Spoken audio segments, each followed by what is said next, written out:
time is just gone past 8:37 p.m. It's a pleasure to bring you another 1 hour of readings and interactions and perspectives on literature from our studio guests. My name is Martin Eglowe, and I'm here as usual with Elizabeth Johnson. Together we invite you to stay tuned to Citi 97.3 FM. Tonight we will be talking about the AfroWomenPoetry project and also take poetry readings from one of the writers featured on this project, and we will be opening the phone lines later in the show to invite you into the discussion as well as offer you the opportunity to win a copy of the book The Extinction of Menai by Chuma Nyokolo.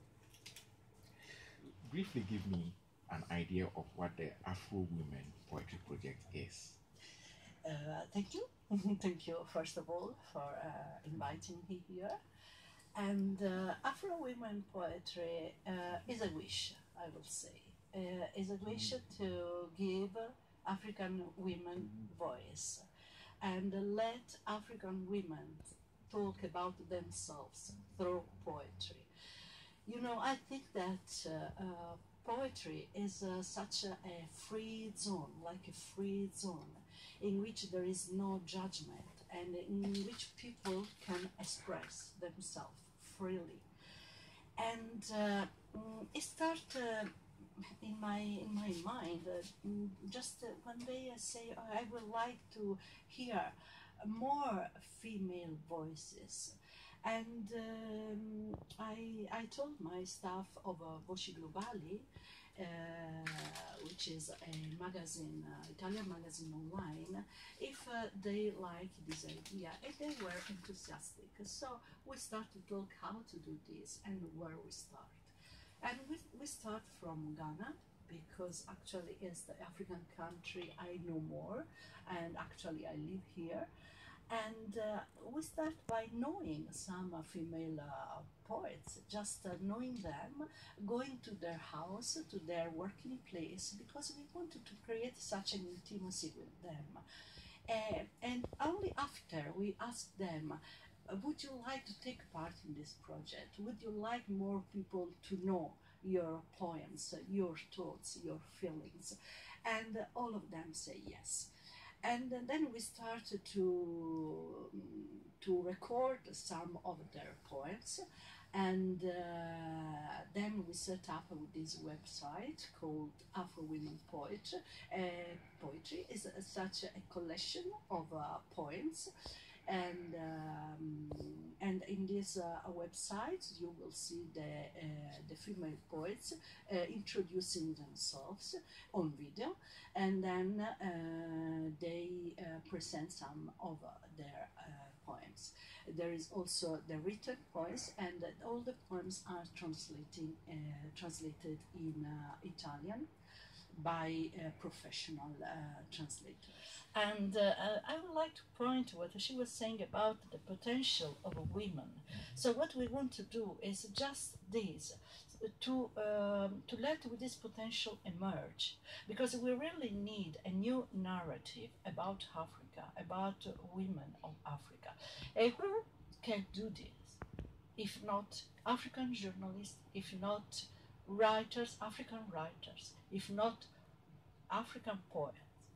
And the potential that women have is huge, and they are there. They just need to expand this voice, to have a way to let them, let the world know that they are stronger and than the other people think.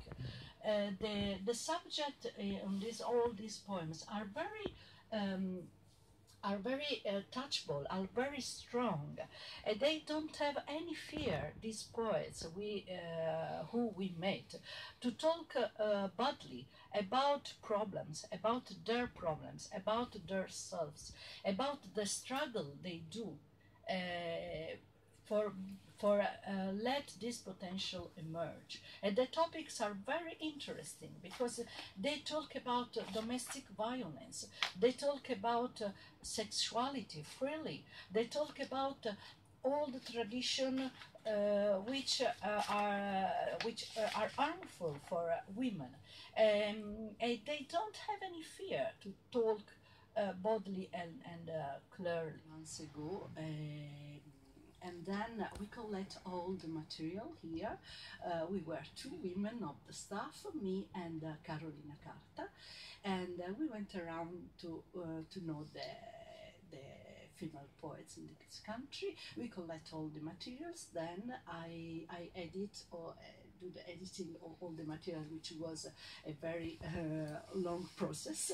And then it's just a new project, and it's a fresh project, but it's a very ambitious project because we start from Ghana. Because I was saying I know Ghana better than other African countries, but the idea is to cover the sub-Saharan countries. So just in 2 weeks' time, we are going to Togo, and to record other female poets from Togo. We already contact them, and they are also very interesting female poets. And then also the website AfroWomenPoetry will be also in French.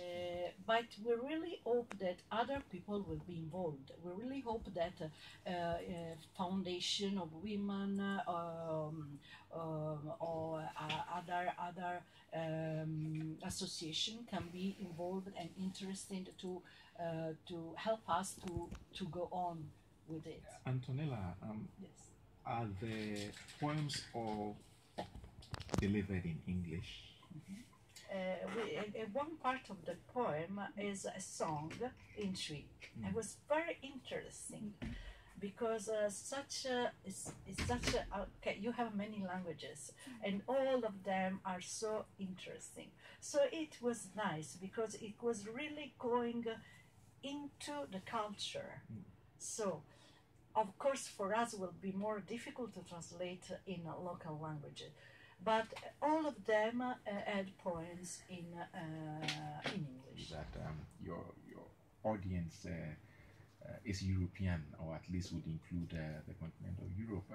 What kind of feedback? What's the response that you have been receiving from your Italian visitors to the website? You know, I dare to say that people were waiting something like that, and because you know, we in Europe, in Italy too, are we think that we know everything about Africa. Many of us think that we know Africa. We know how African people think, what African people want. But actually, what we don't know is what really they think. So with this project, we want to overcome the stereotype and the prejudice which are so strong about Africa. Because what we read about Africa very often is about what we think. So we read what we want to hear. We read what we think we know. So not many people, especially the one who doesn't know English, who doesn't know French, unfortunately there are many people who doesn't know language, and this is a very wrong thing because you can't read in the original language. But there is this arrogance about many people still today, that we know Africa. But what I was saying before when we met, what I try to do is to be at the back of these female poets. I want them to talk. The less I can talk, the better is.